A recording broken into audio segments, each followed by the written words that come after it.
ये ऐसी दिव्य कला है जीवन में कि आपको संसार धर्म से बिल्कुल अछूता बना दे और आप असंग सृष्टि में विचरण करें और यहाँ के पाप ताप शाप कुछ भी आपका स्पर्श नहीं कर सकें। अब देखो ये स्वामी श्री असंगानंद जी महाराज हैं, अब क्या बतावें, उड़िया बाबा जी कहते थे कि देखो भाई, जो तुम हो सो मैं और जो मैं हूं से तुम, है ना, और इसके सिवाय अगर तुम कुछ हो तो मिथ्या हो, है ना। तो वैसे बोलते थे। एक दिन आनंद भाई माँ के भक्तों ने पूछा कि ये माँ क्या है, तो बाबा बोले कि जो मैं सो माँ। तो भक्त ने कहा नहीं नहीं, आप वेदांत की दृष्टि से मत बताइए, आप माँ का स्वरूप बताइए। तो महाराज जी बोले कि मेरे सिवाय अगर माँ कुछ है तो बिल्कुल मिथ्या है ना। ऐसे ही हो, माँ बैठी थी, माँ के सामने की बात है। तो नारायण आत्मदेव ब्रह्मदेव जो हैं, असंग देव अखंड देव सब एक ही होते हैं। ये तत्व दृष्टि से तो अलग अलग होते नहीं, लेकिन वैसे तो महाराज ये इनसे इतना सीखने को मिलता है। जैसे हमारे गुरुजनों से, जैसे श्री उड़िया बाबा जी महाराज से, जैसे मुकलपुर के बाबा से जैसे सीखने को मिलता था, वैसे ये जो वयोवृद्ध ज्ञान वृद्ध हैं और सब तरह से अनुभव वृद्ध ये महात्मा हैं, ये हमेशा कुछ न कुछ इनके चलने से, बोलने से, बैठने से, हैं, इनकी रहनी से निरंतर सीखने को मिलता है। बड़ी हम लोग ये जो हमारे उत्सव की व्यवस्था करने वाले हैं ना, वो बड़े उनको याद आई कि महाराज यहाँ हैं, तो उनको बुला के ले आवे। देखो सही बात आपको बताते, हमारे पास आके लोगों ने कहा कि उनको बुला के ले आवे, तो मैंने दो बात उनको सुनाई। एक तो भाई बड़े बूढ़ों को जब बुलाओगे तुम तो हमको संकोच होगा, हम जैसे गंगेश्वरानंद जी यहाँ रहते हैं तो उनके पास हम खुद ही चले जाते हैं, वैसे जो बड़े बूढ़े लोग हैं उनके पास हम खुद ही चले जाएंगे। और दूसरी बात यह है कि एक को तुम बुला के ले आओ और दूसरे को नहीं बुलाओ तो जरा जो और लोग हैं ना उनको अच्छा नहीं लगेगा, इसलिए तुम लोग चुप ही रहो, हैं, हम ही हो आवेंगे। हाँ, ऐसी बात हुई थी। तो महाराज पधार गए, बड़ी कृपा हो गई। अब इनके मुंह से थोड़ा आशीर्वाद आप लोग सुन रहे हैं, के साथ जुड़े हुए हैं। जागृत में जिन पोशाकों को पहनता है वो के आत्मा के साथ जुड़े हुए हैं। एक बड़े दार्शनिक थे, मशहूर हो, तो एक दिन जब उनकी गाय ने दूध दे लिया और बछड़ा बांधना हुआ तो उसके गले में पगा लगा के बछड़े को खींचे और बछड़ा उनसे खींचे नहीं। खींचते खींचते थक गए। ये बिना युक्तिम अनिंदिताम, अनिंदित युक्ति के बिना चित्त जो है वो आत्मोन्मुख नहीं होता। जिनको मैं सिद्ध करने के लिए प्रमाण चाहिए वो बुद्धिमानों की कक्षा में नहीं होते। बोला मैं को सिद्ध करने के लिए प्रमाण, तो मैं की सत्ता स्वयं सिद्ध है, मैं हूं। बोला आंख से देख के ये निर्णय नहीं होगा कि मैं हूं। न तत्र चक्षुर गच्छते न वाक् गच्छते, वाणी से बोल करके ये परीक्षा नहीं होगी कि मैं हूं। नो मनहा, मन से ध्यान करके ये परीक्षा नहीं होगी कि मैं हूं। योग भाष्य में एक बड़ा विलक्षण श्लोक लिखा हुआ है। श्लोक तो ज्यों कहते हो हमको याद नहीं है, पर उससे मिलता जुलता मैं दूसरा श्लोक बोल देता हूं। बोला तो वो श्लोक ये है कि स्वजात्रया व्यापकता हताते। हे प्रभु, तुम्हारे लिए तीर्थ यात्रा करके मैंने तुम्हारी व्यापकता पर चोट किया है, घायल किया है, अपराध हुआ महाराज। ध्यानेन चेतः परता हताते, ध्यान करके मैंने तुम्हारा जो चित्त से तुम परे हो, बुद्धि से परे हो, उसके ऊपर मैंने चोट की है? तुम स्वयं हो, ध्यान गम्य नहीं हो। स्तुत्या नया वाक्परता हटाते, ये बोल करके मैंने, स्तुति करके मैंने तुम्हारी वाणी से परे हो तुम, इस पर मैंने चोट की है। क्षमस्व शंभो त्रिविधा पराधान, ये हे शंकर, तुम हमारे इन त्रिविध अपराधों को क्षमा करो। इसी से मिलता जुलता श्लोक योग दर्शन के पातंजल भाष्य में, पातंजल योग के व्यास भाष्य में, पातंजल योग के व्यास भाष्य में इससे बिल्कुल मिलता जुलता हुआ श्लोक आया है, पातंजल योग और उसका व्यास भाष्य। तो स्वयं ये घड़ी है, ये मालूम ही इसलिए पड़ती है कि मैं हूँ। ये आँख है, ये मालूम ही इसलिए पड़ता है कि मैं हूँ। ये मन है, ये मालूम ही इसलिए पड़ता है कि मैं हूँ। यदि मैं की सत्ता न हो, ये मैं यदि सदरूप न हो, तो किसी भी दूसरी वस्तु की सत्ता नहीं मालूम पड़ सकते। किसको मालूम पड़ेगी? तो हम अपनी सत्ता से सत्तावान करते हैं। एक ग्रंथ में मैंने बचपन में पढ़ा था कि पदार्थ का दो विभाग कर दो, एक इदम और एक अहम, मतलब एक यह और एक मैं। तो यह के बदलते रहने पर भी, यह के होने पर और यह के किस्म किस्म के होने पर और यह के बदलने पर और यह के न होने पर भी मैं रहता है। लेकिन मैं के न होने पर यह चौपटानंद कुछ नहीं। तो तुम्हें परमात्मा को ढूंढना है तो यह में मत ढूंढो, है ना? यह में मत ढूंढो। कहाँ ढूंढो? बोले मैं में ढूंढो। अविनाशी वस्तु अविनाशी में रहेगी, अचल वस्तु अचल में रहेगी, परमार्थ सत्ता परमार्थ में मिलेगी। तुम यह में मत ढूंढो। बोले वह तो यह का बच्चा है, पहले यह मालूम पड़ लेगा तब वह की कल्पना होगी। सबसे पहले मैं, उसके बाद यह के बाद वह।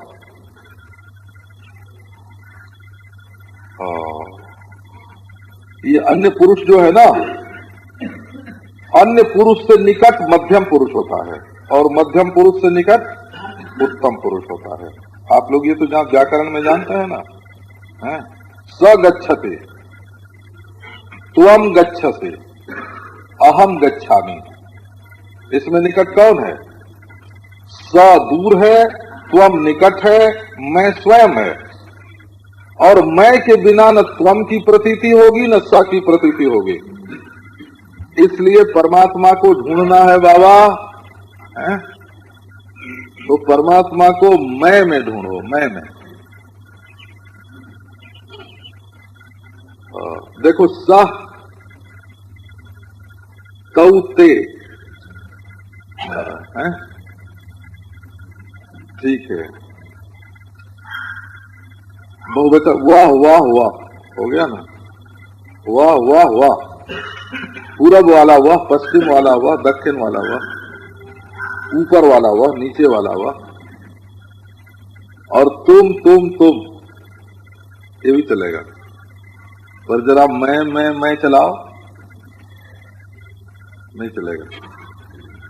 हाँ, इसीलिए ऐसे व्याकरण है संस्कृत में जिनमें आत्मा शब्द का बहुवचन नहीं होता। पाणिनि व्याकरण में तो होता है, और दूसरे कातंत्र आदि जो व्याकरण है उनमें आत्म शब्दो नित्यम एक वचनांतः, आत्मा शब्द नित्य एक वचनांत, आत्मा बस, आत्मानम, आत्मना, आत्मने, आत्मनः, आत्मनः, आत्मन, बस।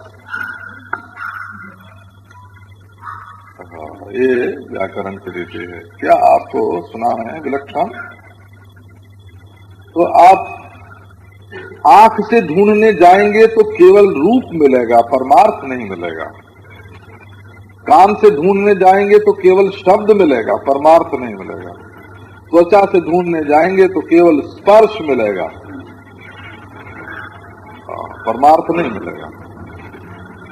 नाक से ढूंढने जाएंगे तो गंध मिलेगा, परमार्थ नहीं। जिह्वा से ढूंढने जाएंगे तो रस मिलेगा, परमार्थ नहीं। और मन से ढूंढने जाएंगे तो ये पांचों मिलेंगे, पांचों की जातियां मिलेंगी, पांचों का अभाव मिलेगा। मन में सब का अभाव, कुछ नहीं है, न शब्द है, न स्पर्श है, न रूप है, न रस है, न गंध है, और न इनकी जातियां हैं, न इनका अभाव है। नारायण, ऐसी स्थिति में मन को ले जा, और शून्य है। कई शून्य का जो साक्षी है सो कौन है? इस शून्य को जो देख रहा है सो कौन है? इसी को वेदांत परमार्थ ब्रह्म बताता है। न तत्र चक्षुर गच्छति, पहले मंत्र में बताया कि चक्षुष चक्षु माने वो चक्षु नहीं है, ये बात आती मुझसे। वो आंख की आंख है माने वो आंख नहीं है, पहले ये बात बताए थे। और दूसरे मंत्र में ये बता रहे हैं कि जहां आंख जाती है वो नहीं है। ये गच्छति जो क्रिया है, इसमें एक तो गमन है और एक ज्ञान है, एक प्राप्ति है और एक मुक्ति है। गमन ज्ञान मोक्षेषु प्राप्तौ चापि गतिर्मता। चार अर्थ गच्छति क्रिया का चार अर्थ होता है। गमन ज्ञान मोक्षेषु प्राप्तौ चापि गतिर्मता। तो चक्षुर न गच्छति का क्या अर्थ हुआ? आंख चल के वहां नहीं जाती। गमन क्रिया का विषय आत्मा नहीं है, ज्ञान का विषय नहीं बनाते, है ना। प्राप्त व्याप्त नहीं होती, जैसे घट में व्याप्त होती है चक्षुर वृत्ति, वैसे व्याप्त नहीं होते। ये देखो घट का ज्ञान कैसे होता है?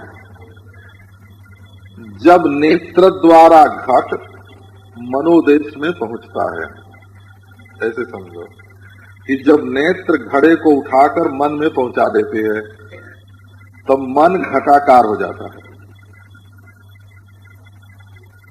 आपको बाहर वाले घट का ज्ञान नहीं होता है, वो तो निमित्त है। घटक ज्ञान का निमित्त है बाह्य घट, उससे वृत्ति हुई घटाकार।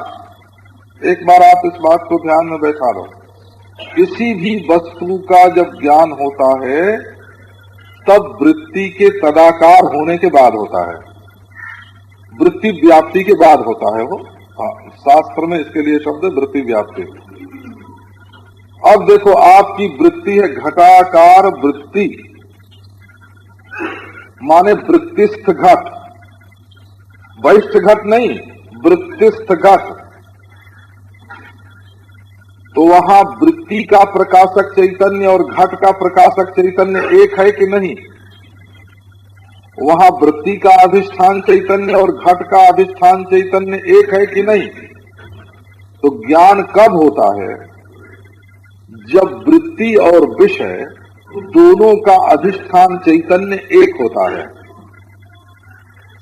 जब अंतःकरणावच्छिन्न चैतन्य वृत्ति द्वारा घटावच्छिन्न चैतन्य से एक होता है तब घट का ज्ञान होता है।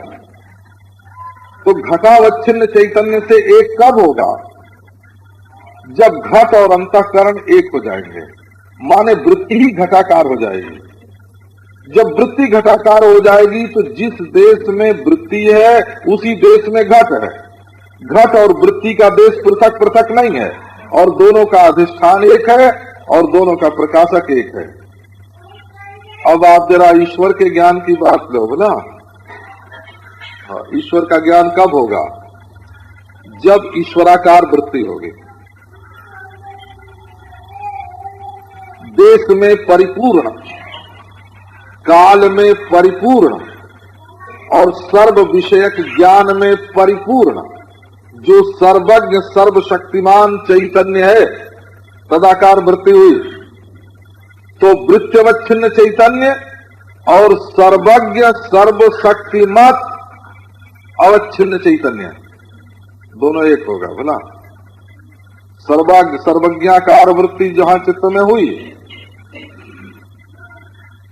परिपूर्णाकार वृत्ति, देश में परिपूर्णाकार वृत्ति, काल में परिपूर्णाकार वृत्ति, वस्तु में परिपूर्णाकार वृत्ति, जब हमारी वृत्ति में ईश्वर आके स्थित हुआ, माने देश कल्पना, काल कल्पना, वस्तु कल्पना, सर्वज्ञान कल्पना का जो पिंडीभूत रूप है ईश्वर, जब वो हमारे हृदय में आकर के अवस्थित हुआ, तो जो हृदय अवच्छिन्न चैतन्य है ना, अंतःकरणी आभासावच्छिन्न जो चैतन्य जो कूटस्थ है, वो कूटस्थ ही ब्रह्म है। अंतःकरण में जो आभास है सो जीव, और उसके ध्यान में जो आभास है सो ईश्वर।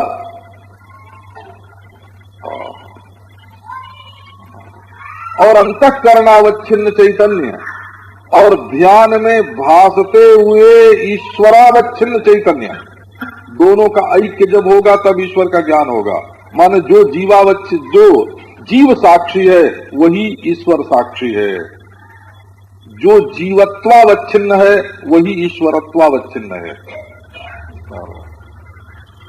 तो ये ब्रह्म ज्ञान की जो प्रक्रिया है, कहाँ प्रत्यक्ष करने जाते हो?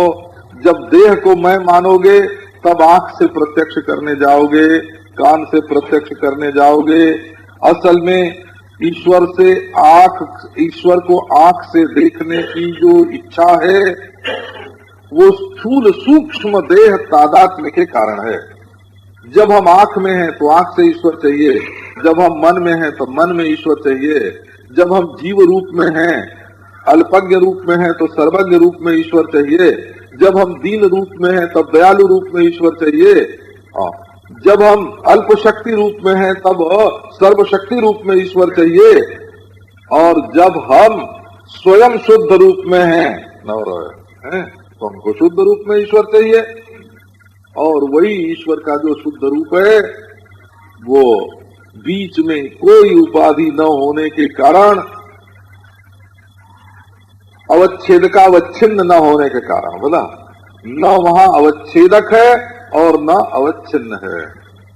अवच्छेदक अवच्छिन्न के भेद से सर्वथा विनिर्मुक्त।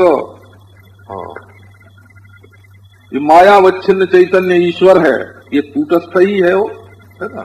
और अंतःकरणावच्छिन्न चैतन्य जीव है, कई असल में शुद्ध ही है ना।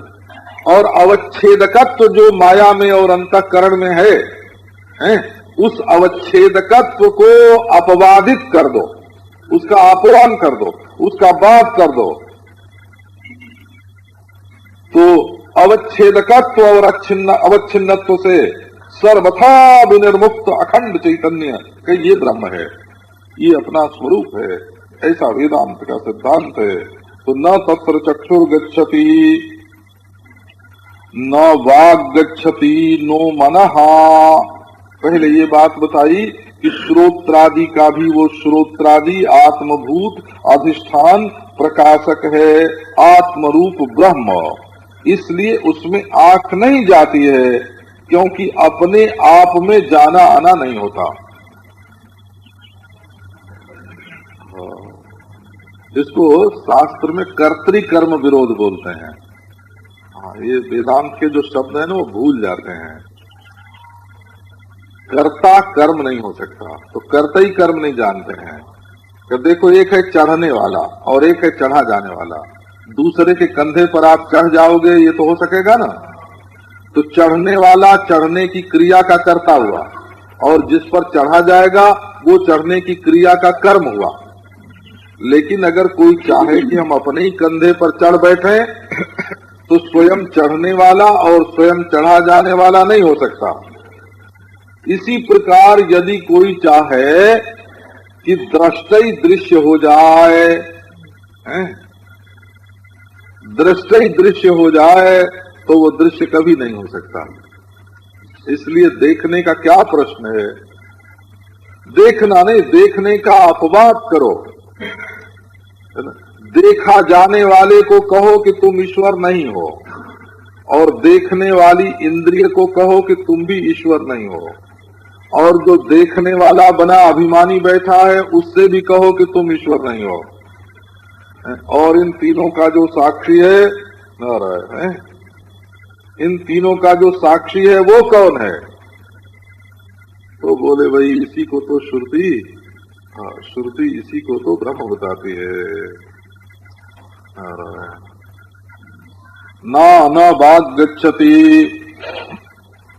क्योंकि वाणी के द्वारा जब शब्द का उच्चारण करते हैं तब वो वाच्य को, अभिधेय को प्रकाशित करता है।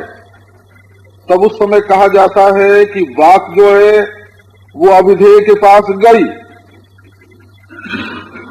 परंतु उस शब्द का और शब्द के उच्चारण करने का जो करण है उसकी आत्मा का नाम ब्रह्म है। तुम प्रत्यक्ष को छोड़ करके पराग की ओर कहां भागे जा रहे? जब अपने आप को तुम ब्रह्म जानोगे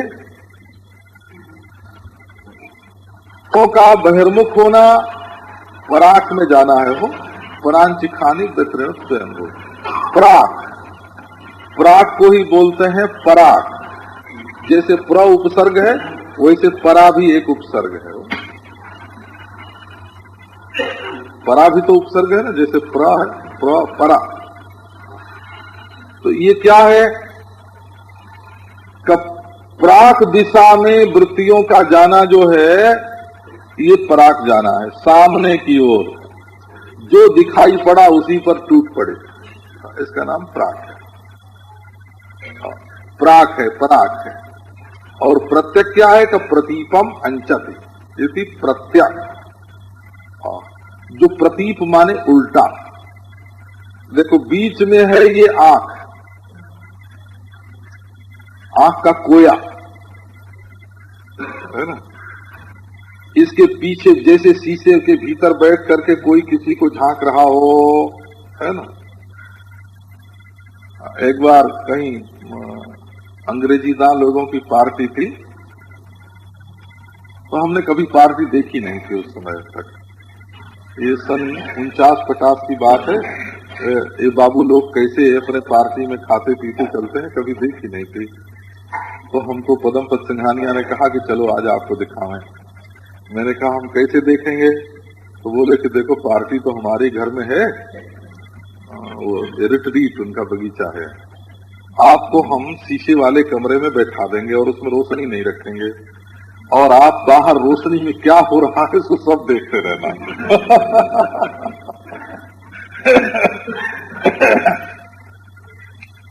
हाँ, वो तो महाराज सब है ना, अपने चलते फिरते तो खाएं और अपने हाथ से चम्मच से सब निकाल लें उसमें से और घूमें और खूब गप फांकें। तो मैं बहुत देर तक देखता रहा। तो अब शीशे के भीतर से मैं देखने वाला प्रत्यक्ष हो गया और शीशे के बाहर वो दिखने वाले जो थे वो पराक हो गए। तो ये जो आंख से दिखता है ना, ये आंख के शीशे के भीतर बैठा हुआ मैं प्रत्यक्ष है, और इससे बाहर दिखते हुए जो विषय हैं, शब्द स्पर्श रूप रस गंध है, और इनके आश्रयत्व न निश्चित जो द्रव्य हैं, इनमें जो देश है, इनमें जो काल है बना, और इनमें जो भेद है, वो सब का सब पराक है। पराक प्राक है, पराक है। तो मैं को जब देखना है तो दिल की कोठरी में बैठ करके जो मैं देख रहा है ना,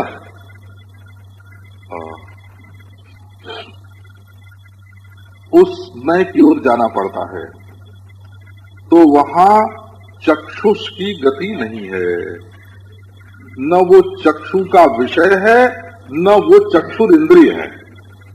चक्षुषस चक्षु कह के तो ये बताया कि वो चक्षुर इंद्रिय नहीं है, और न तत्र चक्षुर गच्छति कहकर बताया कि वो चक्षु का विषय नहीं है।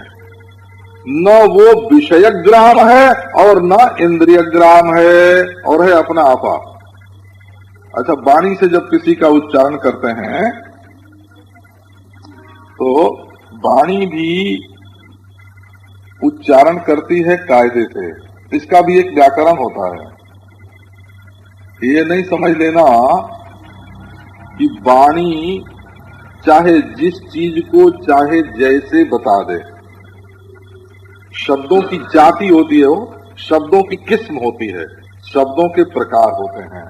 हम लोग हिसाब करके वो बैठा रखते हैं, कि आखिर दुनिया में शब्द कितने प्रकार से अपने अर्थ का बोधन करवाते हैं। ये गिनी हुई प्रक्रिया है, आप इसको अनजान में नहीं छोड़ देना, बोला। तो कहीं देखो क्रिया से वस्तु का बोध होता है।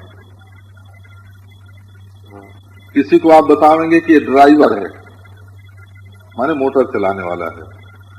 किसी को बतावेंगे रसोईया है। ये क्या हुआ? क्रिया हुई ना। क्रिया से उस व्यक्ति का बोध करावेंगे। शब्द बतावेगा, क्रिया के द्वारा व्यक्ति को बता देगा। ये रसोईया है, ये ड्राइवर है, पाचकः बोलते हैं। किसी को संबंध से बतावेंगे, ये वो आप उस मेम साहब को जानते हैं ना, उनके ये हस्बैंड हैं, तो नारायण ऐसे बोलते हैं कि ये क्या हुआ, कि ये संबंध से राजपुरुषः, ये राजा के सिपाही हैं, ये बताने की एक प्रक्रिया है ना। कोई का वो जो सफेद सफेद दिख रहा है, ये क्या हुआ, कि ये रंग तो वस्तु नहीं है, कि ये गुण से बता दिया हो चीज को, है ना।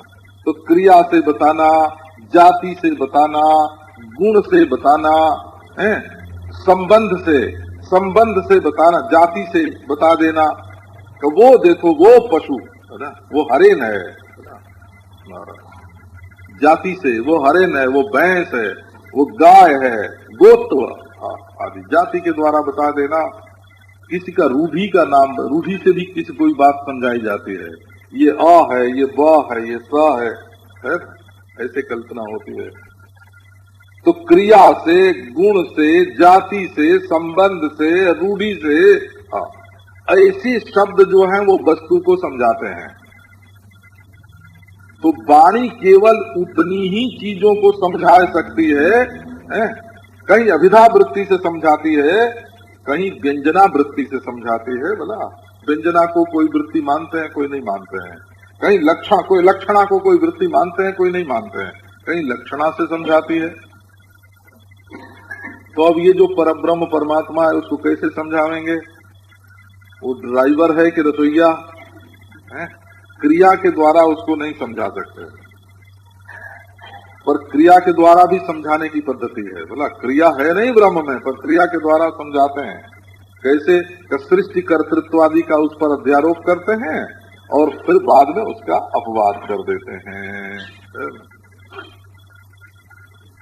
वो पाचक नहीं है, हाँ, वो सारथी नहीं है, सारथी यस्वान, घोड़ों का संचालन करने वाला नहीं है, तो उसका किसी का संबंधी भी नहीं है।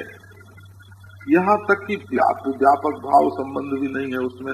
श्रुति ने स्पष्ट ही कह दिया, व्यापकता मिथ्या, कार्य कारण भाव नहीं है। कार्य कारण भाव के अध्यारोप के द्वारा पहले उसकी अद्वितीयता को लखाते हैं और फिर कार्य कारण भाव का अपवाद कर देते हैं। ये उसकी पद्धति है। तो आखिर शब्द उसका उच्चारण कैसे करेगा, ये प्रश्न होता है ना। तो जब वाणी से शब्द, है ना, जो भी उच्चारण किया जाता है, शब्द की गति नहीं है, तो बात क्या करे? तो आप देखो, इसकी भी बहुत विलक्षण गति है। बैखरी वाणी से उच्चारण करना, तो मध्यमा वाणी से उच्चारण करना कि नहीं, ब्रह्म का उच्चारण बैखरी से भी नहीं हो सकता, मध्यमा से भी, बोले पश्यंती से हो सकता है कि नहीं हो सकता। अच्छा, तो परा से ही उच्चारण का विषय हो कि नहीं? परा वाणी जो है वो तो चैतन्य में अध्यस्त है, चिन्ह मात्र में वाक्त्व ही नहीं है।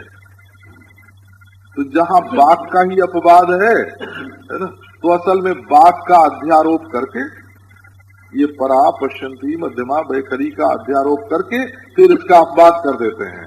तो बिल्कुल साफ, पहले साबुन लगाया शरीर में, अब महाराज पहले क्या करते हो, शरीर में साबुन लगाते हो, साबुन लगाते हो, ठहरो ठहरो जरा लगा लेने दो, लगाने के बाद धो दिया, तो साबुन लगाया ये अध्यारोप हुआ, और उसको धो दिया ये क्या हुआ, अपवाद हुआ। तो ये काहे को ये काम अपने, है ना, अपने सिर पर ये गड़बड़ काहे को लिए, बोले मैल छुड़ाने के लिए, है ना। साबुन शरीर में पोते रखने के लिए नहीं लगाया जाता है, वो तो अपने साथ साथ मैल को छुड़ा के ले जाए इसके लिए लगाया जाता है। तो ये जो सर्वशक्तिमत्व, सर्वज्ञत्व, सर्वेश्वरत्व, सर्व कारणत्व, माने सर्वोपादानत्व, सर्वनिमित्तत्व, है ना, ये सर्वाधिष्ठानत्व, ये सब जो बात आरोपित की जाती है, ये सब परब्रह्म परमात्मा पर ये जो संसार और माया का मैल जो चढ़ गया है ना, इसको धोने के लिए ये सब अध्यारोप रूप साबुन है। और इसका जो नेति नेति के द्वारा अपवाद किया, तो बोले बचा कौन का, केवल मैं। संपूर्ण कल्पनाओं का निराश हो जाने के बाद केवल बचा मैं। तो बोले इसी को तो श्रुति कहती है कि ये जो अपवाद करने के बाद बचा हुआ शुद्ध है ना, ये देश काल वस्तु से परिच्छिन्न नहीं है, ब्रह्म है। ये सजातीय विजातीय स्वगत भेद से आक्रांत नहीं है, ब्रह्म है। तो नो मनहा न विदमहा, तो बुद्धि की भी वहां पहुंच नहीं है। जो लोग बुद्धि की पहुंच में आत्मा को बताते हैं वो वेदांत के विपक्षी हैं हो। जो लोग ये समझते हैं कि बौद्ध प्रत्यय के रूप में ब्रह्म का साक्षात्कार होता है, वो असल में विज्ञान को ही, विज्ञानवादियों के विज्ञान को ही ब्रह्म बताते हैं। बौद्ध प्रत्यय जो है वो तो क्षणिक है, बुद्धि तो सोती है और जागती है, वो तो काल के पेट में है। तो कोई बौद्ध प्रत्यय को जो वेदांत बताते हैं वो विज्ञानवादी बौद्ध हैं, बोला। और जो बुद्धि की शांति को, निर्वाण को ब्रह्म बताते हैं, वो शून्यवादी हैं। जो बुद्धि की शांति को ब्रह्म बताते हैं वो शून्यवादी हैं। और जो बुद्धि के प्रत्यय को ब्रह्म बताते हैं वो विज्ञानवादी हैं। ये दोनों वेदांत के विपक्षी हैं। अगर उनके बहकावे में आ गए, बोले, एक ने कहा कि वेदांत तो एक मान्यता ही है, हाँ माने मैं भी एक मान्यता ही हूँ। इसका अभिप्राय तो यही हुआ ना कि अनुभव स्वरूप मैं एक मान्यता हूँ, है ना। तो अनुभव स्वरूप आत्मा मान्यता नहीं है, ये संपूर्ण मान्यताओं का प्रकाशक है, संपूर्ण मान्यताओं का अधिष्ठान है।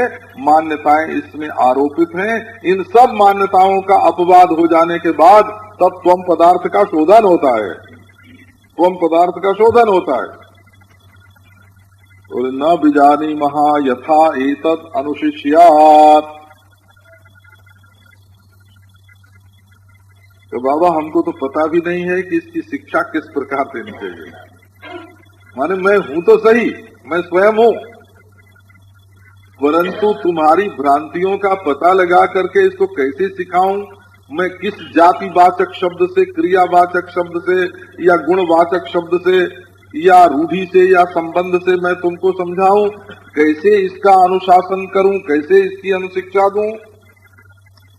अथवा विशेषतो न विद्मः सामान्यतोपि न विजानीमः। हैं? विशेष रूप में भी हम उसको बुद्धि से नहीं जानते और सामान्य रूप से भी नहीं जानते। वो सबके निषेध के बाद जो शून्य है वो भी नहीं है, हैं? और जो अमुक प्रकार का है ऐसा भासता है का वो भी नहीं है। क्यों? बोले दूर मथो विदितात् अविदिताद अधि। विदित और अविदित, ये सदंश में कार्य कारण का आरोप होता है वो, और चिदंश में विदिता विदित का आरोप होता है। देखो, और आनंदांश में भोगा भोग का अध्यारोप होता है। तो वो परमात्मा में न भोग है न भोगा भाव, न ज्ञात है न अज्ञात, और न कार्य है और न कारण, न व्यक्त है न अव्यक्त। व्यक्त और अव्यक्त से विलक्षण, ज्ञात और अज्ञात से विलक्षण, है ना, सुख और सुखा भाव से विलक्षण। ऐसी ये अद्वितीय वस्तु है, ये वेदांत के सिवाय किसी दूसरे प्रमाण से, दूसरी प्रक्रिया से, दूसरी प्रणाली से इसका अधिगम होना शक्य नहीं है। बोले बाबा ये स्वयं प्रकाश में अविद्या कहाँ से आ गई? अरे पहले स्वयं प्रकाश है ना, पर प्रकाश का अपवाद करके तुम केवल स्वयं प्रकाश रहे तो जाओ, है ना। पर प्रकाश का निषेध करके पहले तुम स्वयं प्रकाश रहे तो जाओ। स्व प्रकाशे कुतो विद्या ताम बिना कथमावृति इत्यादि तर्क जालानी स्वानुभूतिर्ग्रसत्य सौ। स्वयं प्रकाश में अविद्या कहाँ से आई और अविद्या के बिना आवरण कहाँ से हुआ? कि ये सब तर्क जाल है, तार्किकों का षड्यंत्र है। स्वानुभूतिर्ग्रसत्य सौ, जब अपने को स्वयं प्रकाश रूप में जानते हैं ना, काल के प्रकाशक, कालाभाव के प्रकाशक, काल के भावाभाव की कल्पना के अप्रकाशक, है ना, के प्रकाशक, और कल्पना के भी भावाभाव के प्रकाशक स्वयं अधिष्ठान स्वरूप, जिसमें न देश है न काल है न वस्तु है, ऐसी अद्वितीय आत्मसत्ता, इसका बोध ये वेदांत के द्वारा होता है। और ये बिल्कुल ठसाठस ठोस बोध है वो। इसका बाद कोई नहीं कर सकता। न ये प्रमाणांतर से इसका अधिगम होता है और न प्रमाणांतर से इसका बाद होता है। प्रमाणांतर का निषेध करके ये वेदांत आत्मा की अद्वितीयता का, ब्रह्मता का बोध कराता है। अच्छा कल्पना हो, आप बतावें कैसे उसका प्रत्यक्ष कैसे होए? तो आप देखो, प्रत्यक्ष के बारे में भी ठीक ठीक मालूम होना चाहिए। वो अलग अलग किस्म का होता है। जैसे आपको ये घड़ी देखना हो तो रोशनी, घड़ी होना चाहिए, घड़ी होएगी तब दिखेगी, और रोशनी भी होनी चाहिए। रोशनी ना हो तो घड़ी कैसे दिखे? और आंख भी होनी चाहिए। तीनों में से एक ना हो तो कहां से क्या दिखे? घड़ी देखना हो तो घड़ी चाहिए अधिभूत, रोशनी चाहिए अधिदैव, और नेत्र चाहिए अध्यात्म। दृग रूप मार्गम बहुरत्र रंध्रे परस्परम सिद्ध्यति। लेकिन घड़ी न देखना हो आपको, सिर्फ रोशनी देखना हो, दिया जल रहा है कि नहीं आपको घर में देखना हो, तो दूसरी रोशनी चाहिए क्या? टार्च जला के देखेंगे कि टार्च जला के देखेंगे कि नहीं? वहां तो आंख और दिया दो से ही काम चल जाएगा, तीसरी चीज की जरूरत ही नहीं है। आंख ही देखनी हो,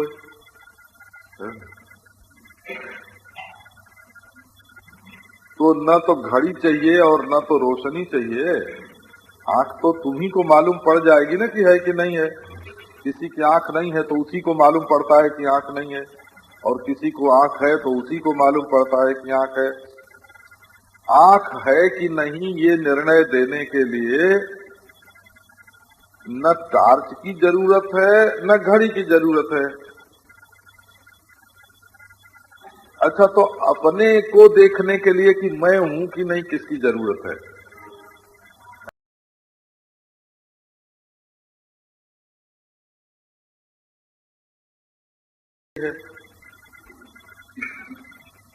तो हर जगह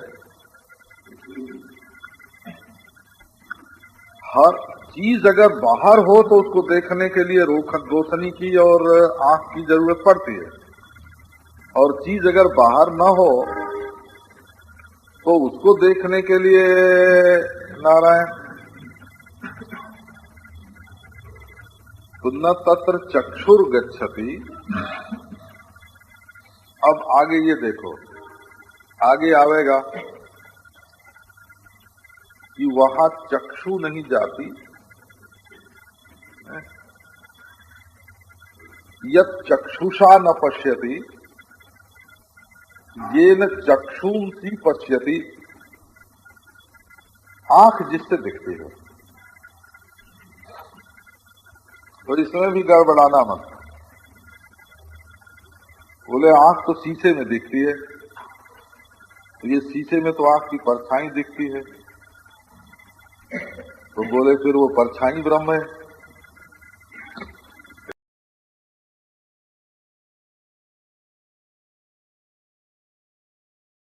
पश्यति येन चक्षुंसी पश्यति। जिस स्वयं प्रकाश आत्मा से आंखें दिखती हैं, वो जो आंखों से दिखता है सो नहीं, जिससे आंखें दिखती हैं सो। तो दो बात कही गई कि वहां आंख नहीं जाती और जिससे आंखें दिखती हैं। यद वाचा नभ्युदिताम न वाग गच्छति। जहां जीव वाणी नहीं पहुंच सकती परंतु जिसके होने से वाणी बोलती है। नो मनो यन मनसा न मनुते ये नाहुर मनोमतम। जो मन से नहीं दिखता है, मन को जो देखता है। जो बुद्धि से नहीं दिखता है, जो बुद्धि को देखता है। न विद्मो, बुद्धि का विषय नहीं है।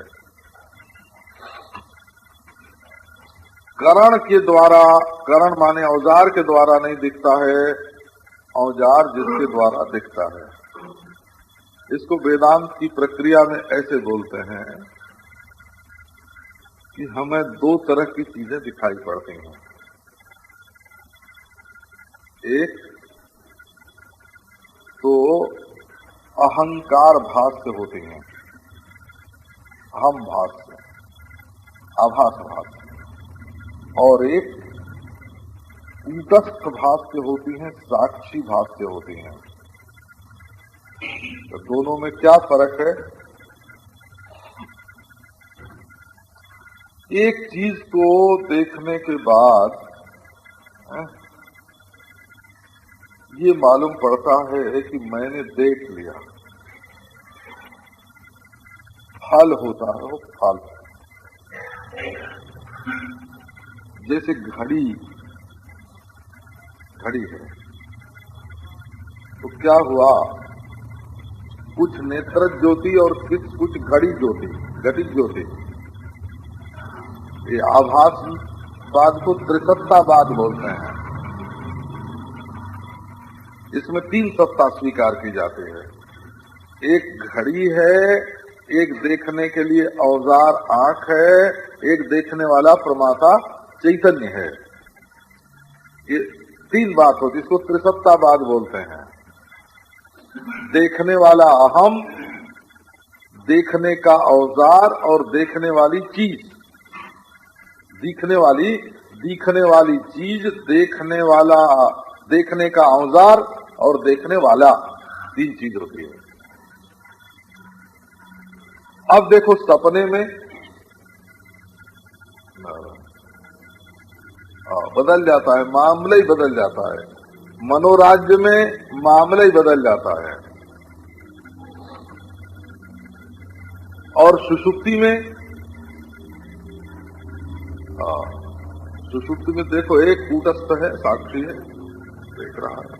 तो देखने के बाद ये अहम उत्पन्न होता है, मैंने देख लिया, मैंने देख लिया। वो देखी हुई चीज जड़ होती है और देखने वाला जो है वो अंतःकरण से देखता है और देखने का अभिमान करता है। जो वस्तु होती है ना वो बड़ी विलक्षण, जैसे देखो घड़ी देखने के लिए तो आंख चाहिए, इसमें भी नेत्र वृत्ति जो है वो घड़ी में व्याप्त होकर हो जाती है।